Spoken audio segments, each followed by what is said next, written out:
إن الحمد لله نحمده ونستعينه ونستغفره ونعوذ بالله من شرور أنفسنا وسيئات أعمالنا من يهده الله فلا مضل له ومن يضلل فلا هادي له أشهد أن لا إله إلا الله وحده لا شريك له وأشهد أن محمدا عبده ورسوله أما بعد. There was a sheikh who went to a village in Africa. In this particular village, they had a belief that if you were born on Tuesday,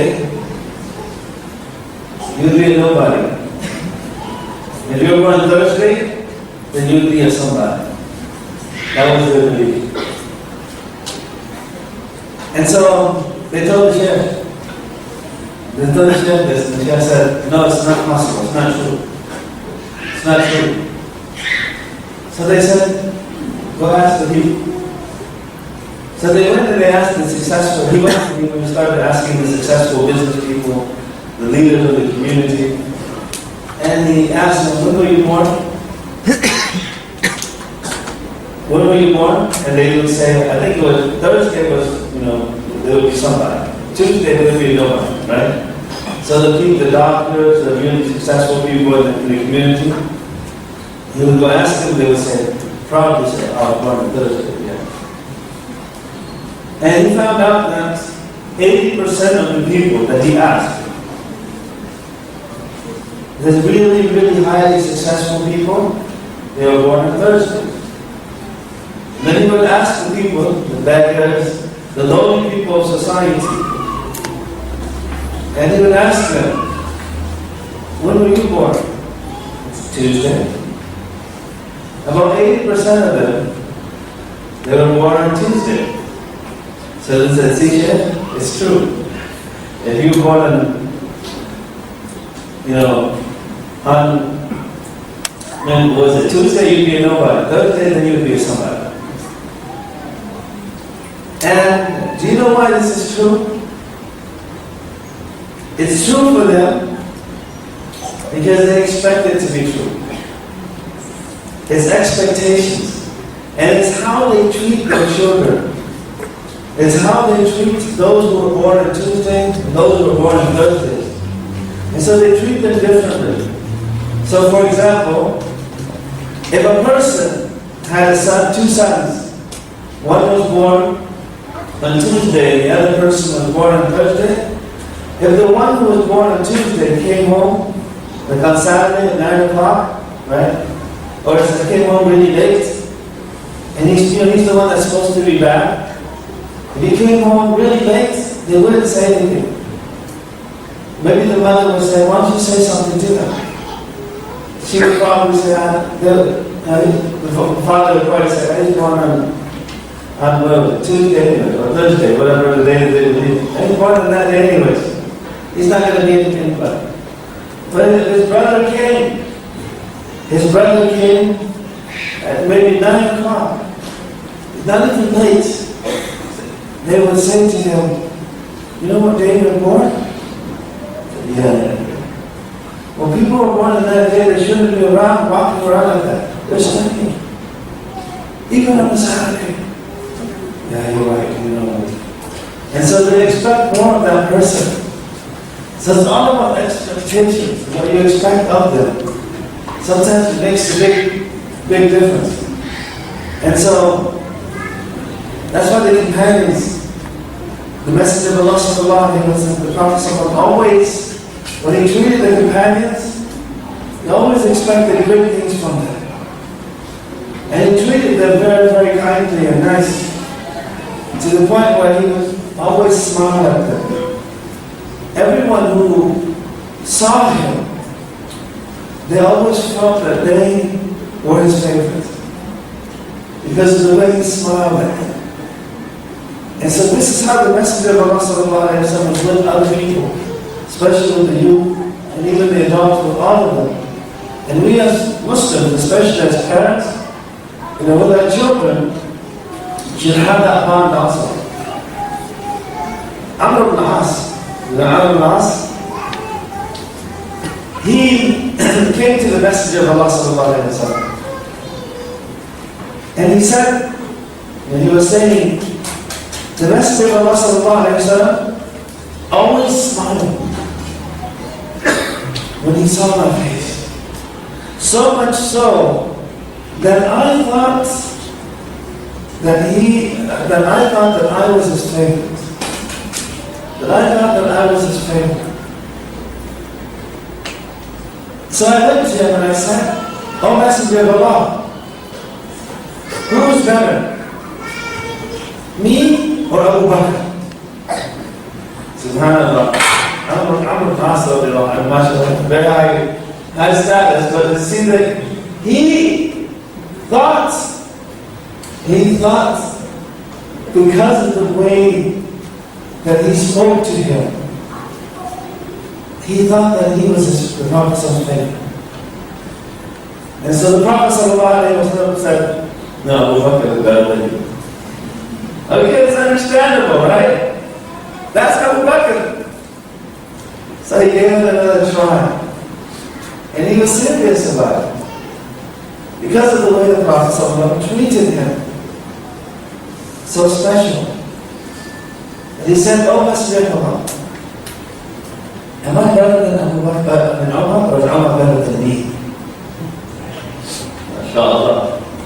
He really thought that maybe he was better than Umar ibn Khattab because of the way the Prophet treated him, always smiling. And he said, the Prophet said, "Umar is better than you." Amr ibn As said, after that, I knew the Prophet was like this to everybody. It was like this to everyone. And so, when you're with the children, you have to build the bond. You have to strengthen it. And so, I remember I used to teach at an Islamic school.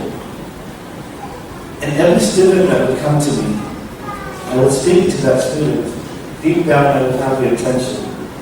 And say, this is my favorite student. I didn't care who it was. It was as if all of them. I loved all of them. And I would always, inside, I would think it. I would never say it to them. I wouldn't say that, "Oh, you're my favorite student." No. But I would treat every student as if that student was my favorite. And so, even if you don't say it, they feel it. And if you don't say it, they feel it because they can read the body language. The tone of your voice changes when you're speaking to somebody you love. It's different when you speak about somebody you care about. And so, one student approached me, and he was a very bad student. He was like one of the worst students. He was a class clown, and he was proud of it. It's like that was his label, and he's not proud of it. So he tries to live up to it. Live up to that title that he's been given as the class clown. He's always playing around. And so he failed the test by 2 points. So he came up to me. He said, "Ustad, can you please give me 2 points? After all, I am your favorite student." I never even said that to him, but every time I talk to him, it's always like that. So I tell him, I said, "You're my favorite student. You can also be the best student, right? He doesn't need to ask for 2 points. If he really wanted it, he doesn't have to. He could be the best student in the class also." So I asked him, "Do you think you can be?" He said, "Yeah, if I really work on it, yeah." He said, I told him, I said, "Yeah, you are. You're very smart. You're able to be the best student. And I expect you to be the best student. And you can do it." He said, "Yeah, next time, I'll do it." That's my favorite student. He's also the best student. And of course, the other students also, the really good students to this day, when I meet them, I remember one time the masjid, again, giving salams to me. I'm used to speaking Arabic and so much that I speak Arabic also. And even in the masjid when we meet nowadays. And he's teaching Quran to over right now, actually. And so he came up to him and said, you know, I have your favorite student, right? You remember that? You know? Like he's introducing, you remember me? Yeah, I'm your favorite student, you know? Like, mashallah, because I'm asking, what's he doing right now? And mashallah, he's memorizing the whole Quran and he's, helping out, teaching some of the students now, in school. And so, I never told him also that he was my favorite student. But everybody felt it. Because when you're speaking to them, this is how you have to do, this is how you have to be. Now, so you have high expectations. You know that student, that class clown, the next semester, did you know what he got? His grade? It's 120% out of 100. Every assignment he would do, it's not the best of his ability, and he would do extra credit also above that. Anything you gave him, he wanted to be the best student in the class. So I said, you are the best student in the class also. And so now he's trying to live up to that title that he was given. So when people call themselves something, they always want to live up to it. That's why some people, when they're very clean, and they try to live up to it, you say, oh, I see some dust there. No way, you didn't see the dust there. Right? In my house, there's no dust on the table like that, no.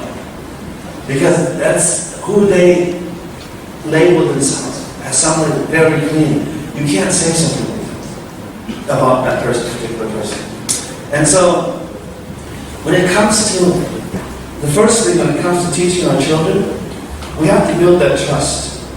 And it's not like, the face of piety. Most people, they think the face of piety is that uncle that comes from the masjid. That has that face, right? That frown on his face.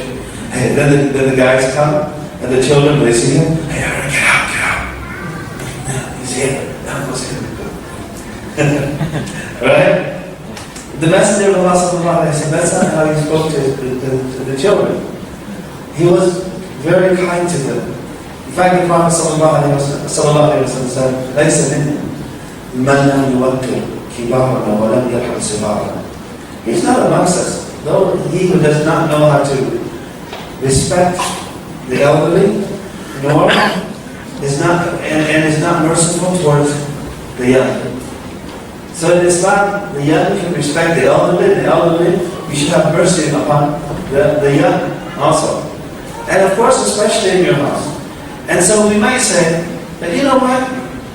In the times that we are living in right now, in our houses, we don't have time to teach our children. And we don't have time to do this, we don't have time to do that. A lot of times we expect other people to teach Islam to our children. But Tarbiyyah, teaching from, making sure that our children learn their deen and are well behaved, it starts from the home. It doesn't start from the school. It starts from the home, and you have to take care of them from the inside out, from the very beginning. And you have to start very early. Because many people, they always think, he hasn't reached puberty yet. He's not 15 yet, right? So you just let him run. He hasn't reached puberty, it's okay. So you treat them differently. And then when they reach puberty and you tell him you have to pray, he's not used to praying. And so he might not pray, he might be disobedient and so forth. And it's difficult for him because you didn't train him from when he was very young. And that's why the Prophet ﷺ said, "Muru awladakum bis-salah wa hum abna' as-sab'a." Order your children to pray when they're 7 years old. You know that this is an order from the Prophet ﷺ. That means if your children are 7 years old, when it's time to pray, even though they're not sitting, you have to order them. You will get the reward when they pray. You might say, what is the reward? You will get the reward when they pray. And if they don't pray, if they're not praying, when they're 7 years of age, then you're negligent as a parent.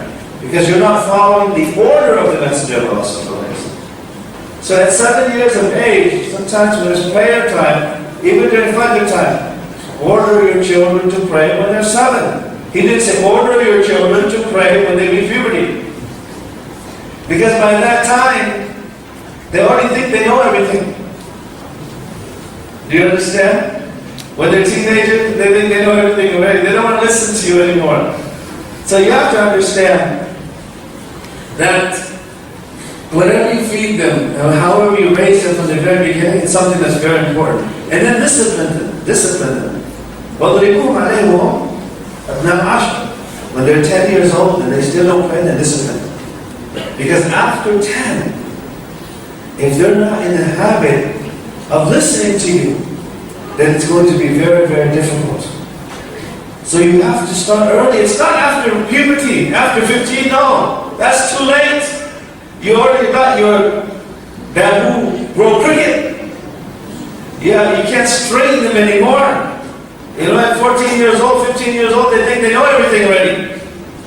Right? They think they know everything. You can't tell them what to do anymore.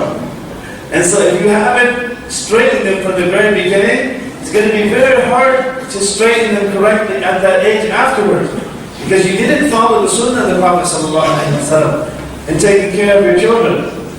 And also, when they're in the house, you have to make sure that you know what they're listening to and you know what they're watching. A lot of people, they think that, mashallah, it's a Disney show. It's a Disney movie. But you know the concepts that are being taught in the Disney movies and so forth? Those types of, you might think it's family-oriented entertainment. No. Let me give you some examples. And there are many examples. You will see one of the things that is always in these movies is disobedience to the parents. You'll see that the girl rebels. So like for example, some people, you know, they wake up, before they realize it, their daughter has just run off with this person and that person. Even the family is stunned. How could he run off with such and such person? That guy's a bum. Right? He's a bum. And because you say no, that you can't marry this person, and no, they're off. You hear that in the community sometimes? It occurs sometimes in the Muslim community. It occurs, of course, not very, very often in some places. You might wonder why. The reason is because from when they're very young, this is embedded in them. You guys know Aladdin? Right? Aladdin, where the princess, she falls in love with his bum. Right? And of course, her parents are going to object to it. I mean, that's not right. You're not going to object to it. So she's trying to tell her parents, right, I got a life to live. I want to do it my way. And who's going to tell me I don't like this person, have to marry this person, not that person? So, the lesson here is that she runs off with him, and they get on their flying carpet. Right? And it's okay. The lesson is, it's okay. In the end, your parents will be okay. Go on your flying carpet for a while. And then when you come back, your parents will be okay. Your parents will eventually be okay with you. But you see this disobedience of the parents is already mentioned there. And why would you let, first of all, why would you let your children watch a movie of that type when they're 5 and 6 about people falling in love? Is that family entertainment? I want you to think about it. That's not family entertainment. If this was a movie that wasn't a cartoon, you'd be embarrassed to let your children watch it. Because they made it a cartoon, you think it's okay. But it was real people going around, two lovers going on the carpet around like that. You said, oh, that's not appropriate for my child to be watching stuff like that. Right? And it repeats itself. For example, look at the Little Mermaid, right? the same concept happens. She's yelling at her father, disobedient to her father. But you know, you're going to have to get some, there'll be some trials and tribulations, but in the end, your father will be okay with it. Right? It's okay. And so all of these things are happening. And so you have to be careful of what your children watch. So that means you have to give them examples. Because then if you don't give them examples, as I mentioned earlier, Homer Simpson, right? He has a son named Bart Simpson, right? Bart Simpson doesn't treat him very well. And Bart Simpson is not a good student either. Right? But he's cool. You gotta admit it, he's cool. Now your children watch Bart Simpson, they're gonna treat you like Homer Simpson. That's how they're gonna talk to you also. You don't realize that sometimes you think it's innocent. But these are the examples that they have. These are the people that they are following. But what we don't understand, what we have to realize is, we have to give them examples of the stories of the prophets and messengers. Because the lessons in there are very beautiful. The stories of the companions of the Prophet ﷺ, the stories in the Quran, the stories in the Sunnah, before they go to sleep, read to them these great stories, and they will remember. Trust me, even if you parent your children. You know, sometimes a lot of people, you know, you might think that they're not listening to you, right? The children are not listening to you. Just like us, when we were children or you were youngsters, in the end, every child that grows up ends up quoting their father, ends up quoting their mother. My mother used to say this. My father used to say that. When I was a kid, this is what my father used to do for me. And they will always quote them. It sticks. What you do, what you say will stick with them for the rest of their life. So don't think it's only harming you when you're doing something bad, when you are a bad example. You are shaping the future of your children, the habits of your children. Even if you feel they're not listening to you, they're watching you.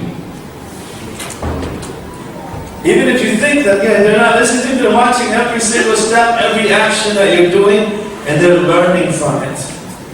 They're learning from it. And so from the home, you have to control and see what they're watching and what they're doing, and you have to give them alternative. You have to give them alternative because the other people, they'll go to other people's families. You know, well, this was such and such family. You know, they can do that. Why can't we do it? And they'll feel like very different. So you have to give them alternative also. But you tell them, like if they say that, I bet you their parents don't tell them stories of the companions every single night. Because yeah, they probably don't. Those are really cool stories. Right?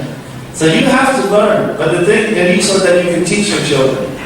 You teach them whatever, believe it or not, they're smarter than, they're always smarter than what you think they are.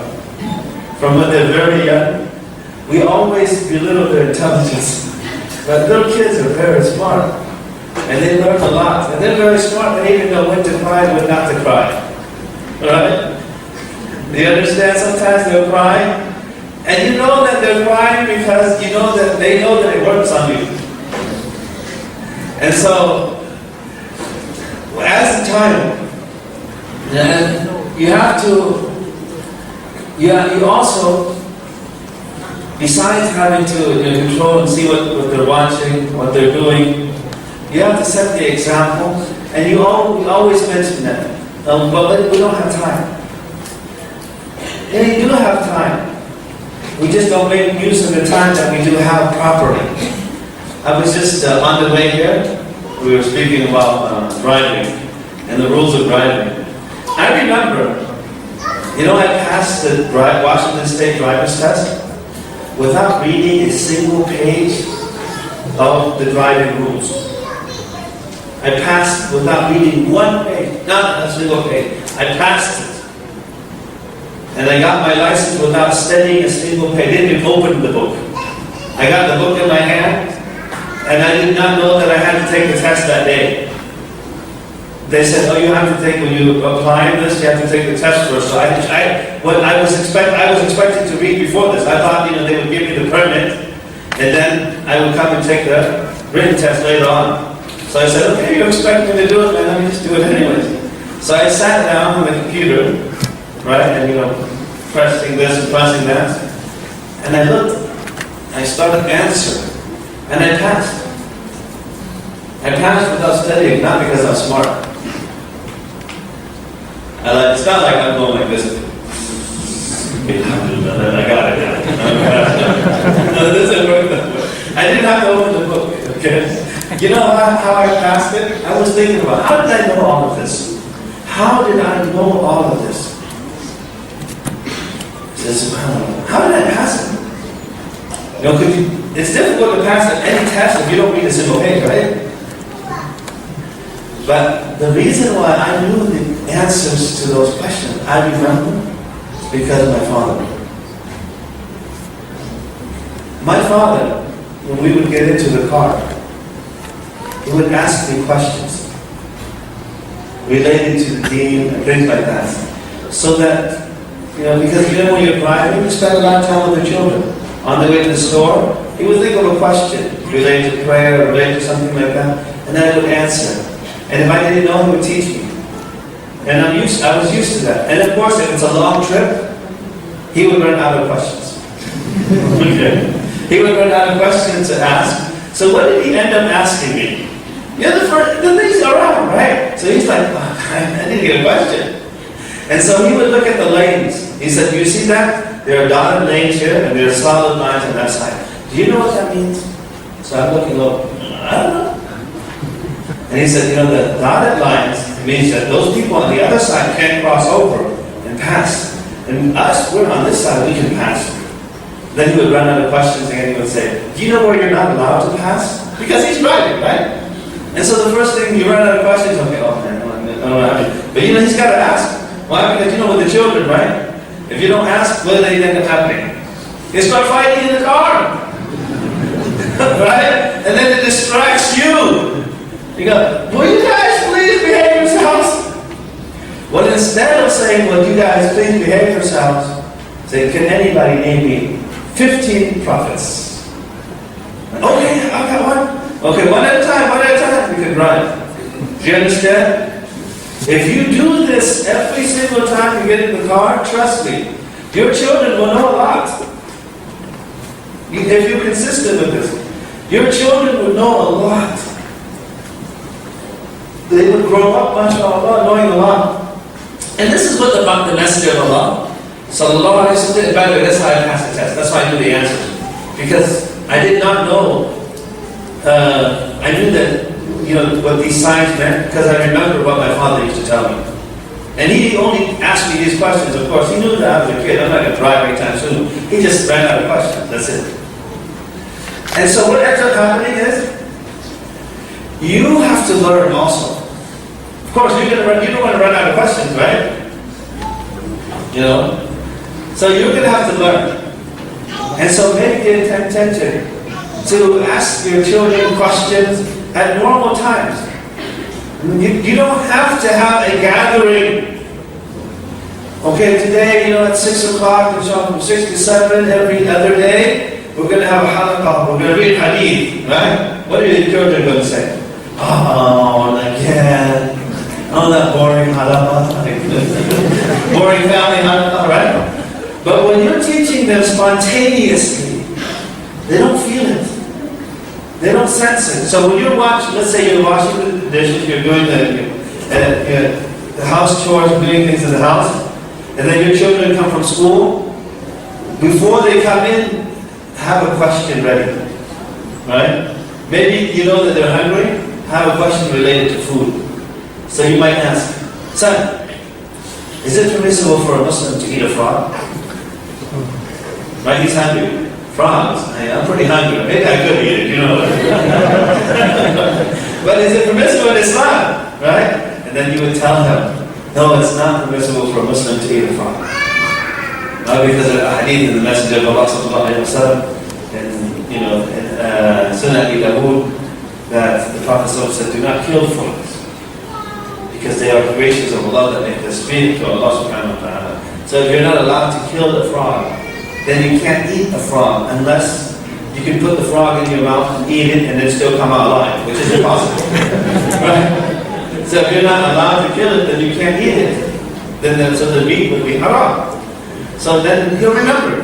Okay, then let's say you forgot today. You forgot to think of a question. Now you can review also. Son, remember the other day? Do you remember the proof of why we can't eat frogs?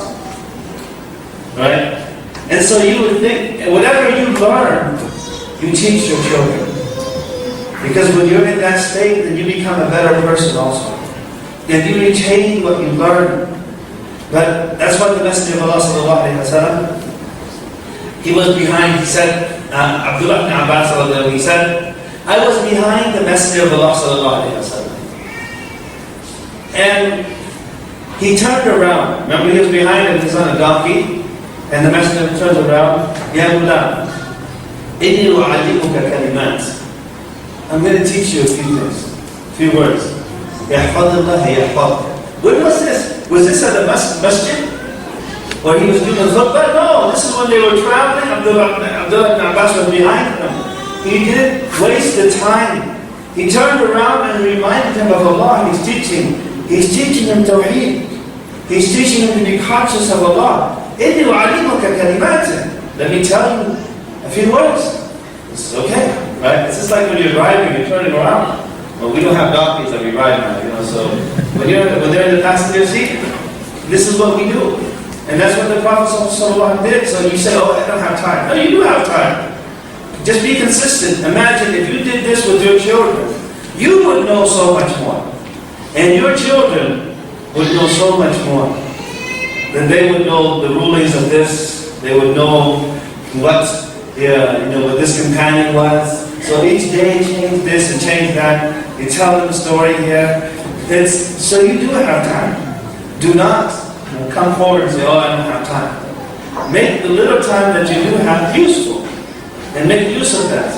And so he said, إِنِّي أُعَلِّمُكَ كَلِمَاتٍ احْفَظِ اللَّهِ يَحْفَظْكَ احْفَظِ اللَّهِ تَجِدْهُ تُجَاهَكَ. He said, take care of your obligations to Allah, and Allah will take care of you, protect you, take care of you.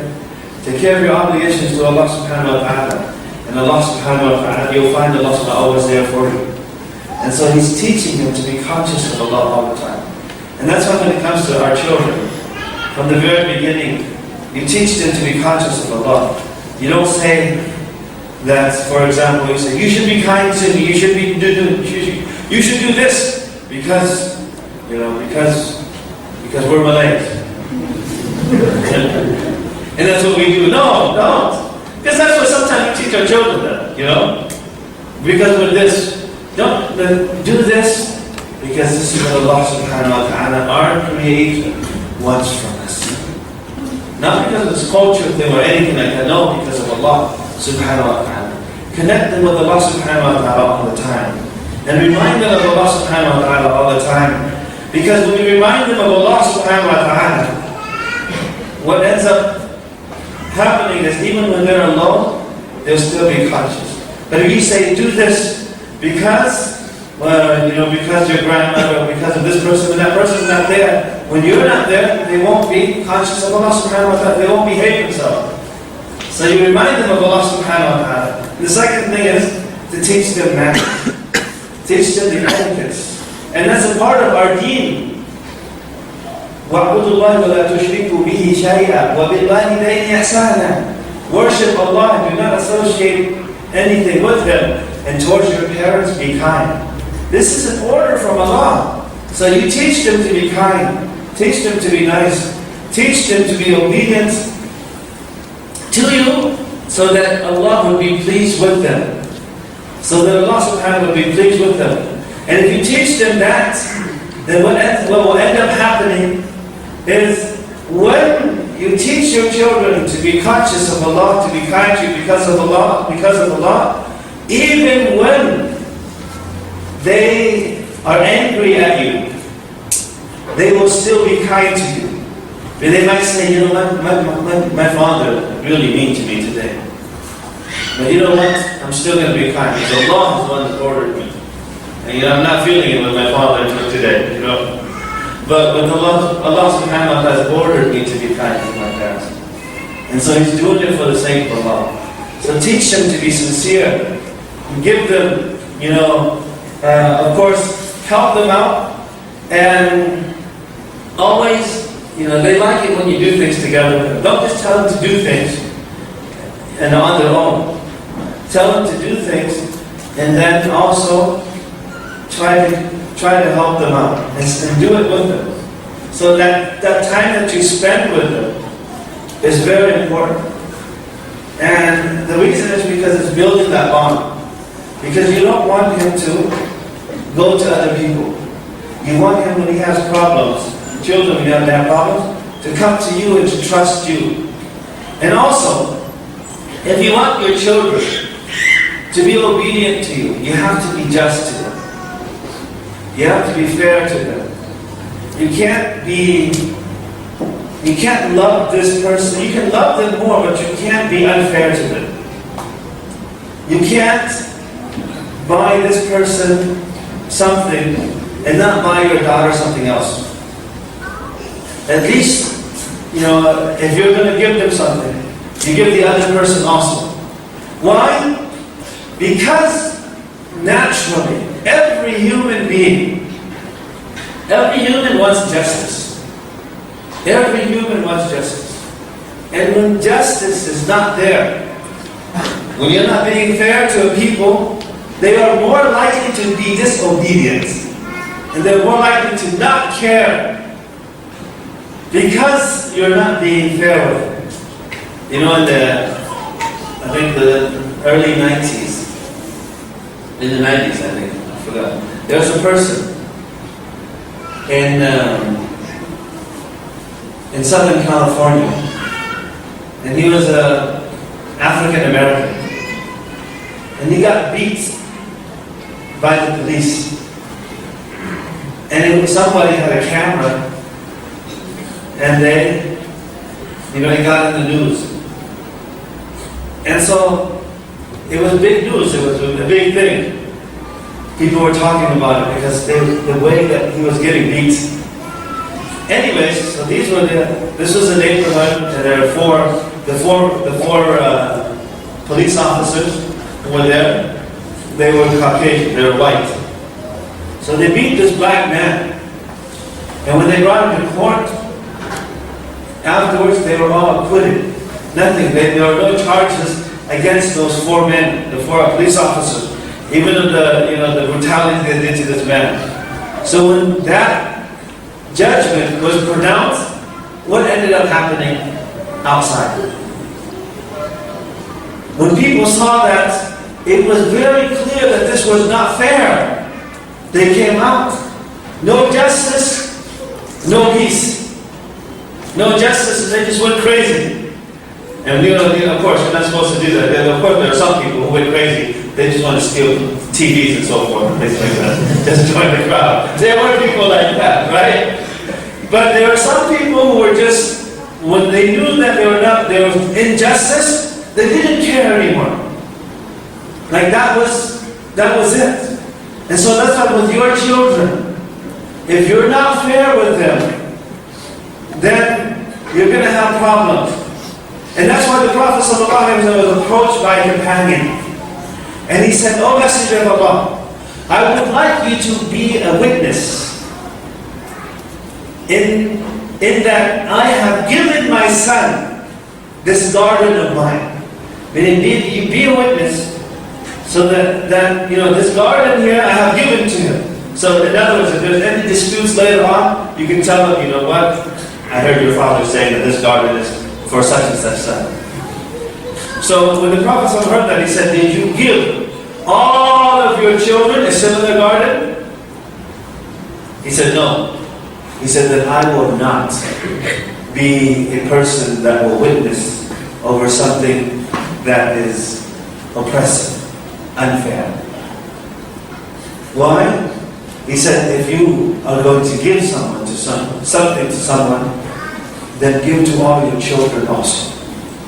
So if you're going to buy a toy for your son, make sure you buy something for your daughter also. It doesn't have to be a car, right? Your son might want a car, but your daughter might want a kitchen set, right? But at least give them something similar so that they know you're being fair. Because if they feel that you're not fair to them, then they're more likely to be disobedient. So as Muslims, it is mandatory upon us to be just, to be fair with all of our children.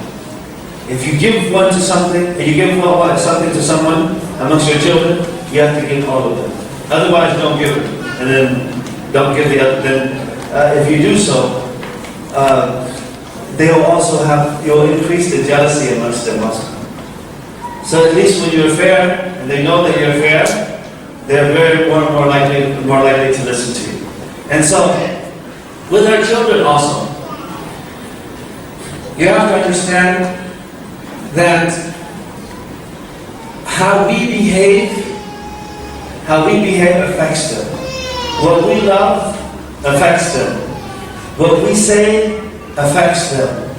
And so, before you do something, before you do anything, make sure what you're saying is also matching what you're doing also. Because sometimes when you tell them to do something and you're doing the opposite, or you tell you yourself, are telling them to do something, or they know that you say this and you do the opposite, that hypocrisy in your action, that contradiction between the words and action, they notice it, take notice of it. So the next time you tell them to do something, they'll think, Father, you said, you're all words. Do you understand? And then you don't practice what you preach. So don't come telling me to do this and do that. They might not say that openly, but deep down inside, this is what they might be saying. Also, another thing with our children. First of all, when you promise them something, then fulfill that promise. But when you threaten them with something, then make sure what you're saying has some value in it. For example, there are some parents who are very quick. Their moms were always cursing their children, yelling at their children, and saying this and saying that, and they're threatening them also. They'll say, don't ever do that again. If you do that again, I'll chop your head off. Do you understand? You're not going to chop his head off. Okay? So don't say it. Don't say it. Don't threaten them with these words, because they're going to get used to hearing them, and then they know you're not going to do it. So threaten them with things that you can do. Okay? So, if you're going to say something, then do it. Of course, don't say anything like, that's illegal or haram, anything like that. But if you tell them, for example, you have to understand when the person makes a mistake. If they make mistakes and you're telling them to do something, and they do it, then make sure they know what the punishment is. Sometimes when a person makes a mistake, he doesn't know that it's a mistake. And children are very innocent sometimes. You can't expect them sometimes to be responsible. Like, for example, if a 5-year-old, 3 or 4-year-old say, come on, be responsible. That's contradictory. How are you going to tell them to be responsible? He's 4 or 5 years old. It's you're responsible for them. And so, what you need to do, right? If you're going to say something, then say something that you're able to apply and to practice. And if you promise them something, then fulfill that promise. My children, sometimes when they want something really bad, I will say, okay, if you really want it, I'll get it to you. But I want you to finish this juice. If you finish it, inshallah, I'll get it for you. And so, I remember my son one time, he's memorizing, he wants something really bad. And it's 11 o'clock. like 10:30, like 10:30 at night time. 10:30, he finishes and he says, Father, I just finished. Now you promised me, remember when I finish, I'll get my remote control car, right? But it's 10:30. He says, yeah, but I finished right now. I said, we got 30 minutes before the store stops, the store closes. So he reminded me, he said, okay, we'll go. So like, I'm about to go to sleep, but we get in the car. And I drive to the store, and that's the last thing we pick up, and we go and the store closes. We pick it up, we come out. And I give it to him at that time. And so the next time I tell him to do something, I said, if you do this, he'll remember that. And he'll say, my Father will fulfill this end of the promise, I'm going to do it. And I will do it. And so don't say that you're going to do this or do that and then not do it. And if you, another thing, sometimes, they do something wrong. If someone does something, if your children does something wrong, sometimes you might say, well, you're grounded for 2 weeks. Then they'll look up, 2 weeks is a long time, Father, that's not fair.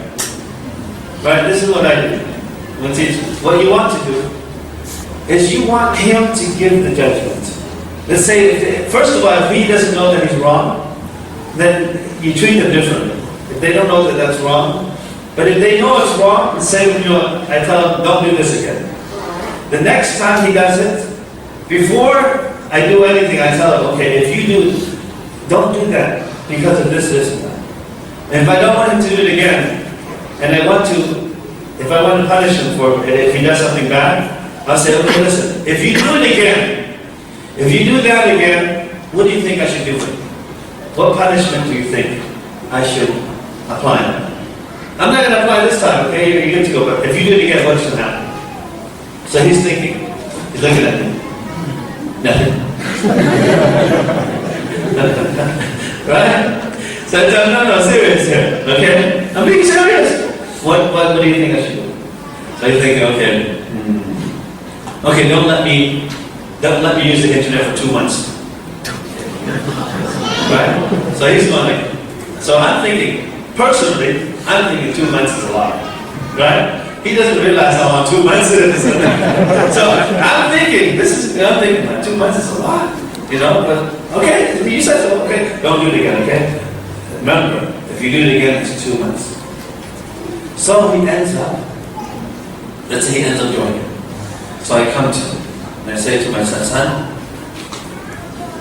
you remember what you said, right?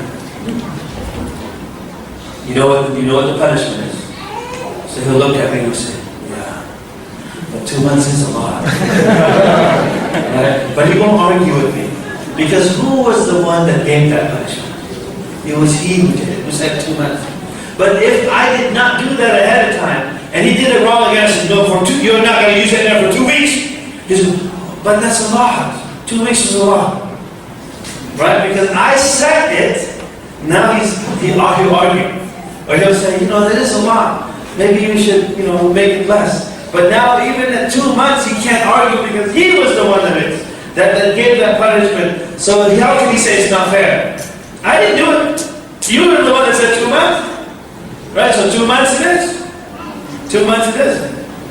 And we as Muslims, when we say something, we do it. Yes, okay. And then after 1 month, it's very hard. Right? It says, please. 2 months, remember. 2 months. And then if you're nice to him, then say, okay, if you're really well behaved, maybe I'll give you just another week. So you're nice to him, and you're kind to him. Maybe you can give to him, be nice to him then. As first of all, I thought 2 months was a lot to start with. Okay, we'll take that. But then when something happens next time again, and you don't want him to do it again, make sure he knows what the punishment is before time. And don't do it yourself. Let him say it. And then if he says something not right, something fair. Okay? And also, when a person makes a mistake, you have to look at the mistake and find out if that mistake was done out of ignorance or out of arrogance or out of disobedience. You have to find the reason. When the Messenger of Allah, sallallahu alaihi wasallam, was one time at a masjid, and he was in his masjid, a Bedouin came. A Bedouin came to the masjid and he urinated in the corner of the masjid. Subhanallah. He went and he urinated in the corner of the masjid. All the companions were in uproar. They all stood up and they were screaming at him. What did the Prophet ﷺ do? He said, stop. They all went to him and stop. He wanted him to finish. Subhanallah. He's urinating in the masjid and you want him to finish? Right? But there's wisdom behind it. Because if you go and grab him, you're going to splatter all over the place. Let him finish my place. You understand? Leave him alone right now. Stop! And then he said, go get a bucket of water and pour the water in that place. Clean it. Because the masjids at that time, they were dirt. They were all dirt. It wasn't, they didn't have carpets and things like that. So you pour the water and, it will be cleaned that way. So the Prophet ﷺ, after he finished, he called them over. And he said, indeed, these masajids are the houses of Allah. It is not appropriate for you to do anything except for prayer, recitation of the Quran, and the remembrance of Allah. This is what we do in the masjid. This is not appropriate. It's what you're doing, but this is what we do in the masjid. So the way that the Messenger of Allah spoke to him, he was so kind to him, the way that he spoke, he spoke to him in such a kind way that that particular companion, that Bedouin, he said, may Allah have mercy upon me and Muhammad and nobody else. Because everyone else is me to him, right? And nobody else. So the Prophet ﷺ said, why are you constricting something that's so vast as the mercy of Allah? Don't constrict something that's so vast when it comes to the mercy of Allah. And so, first of all, you see this companion. Why did the Prophet ﷺ speak to him in such a nice way?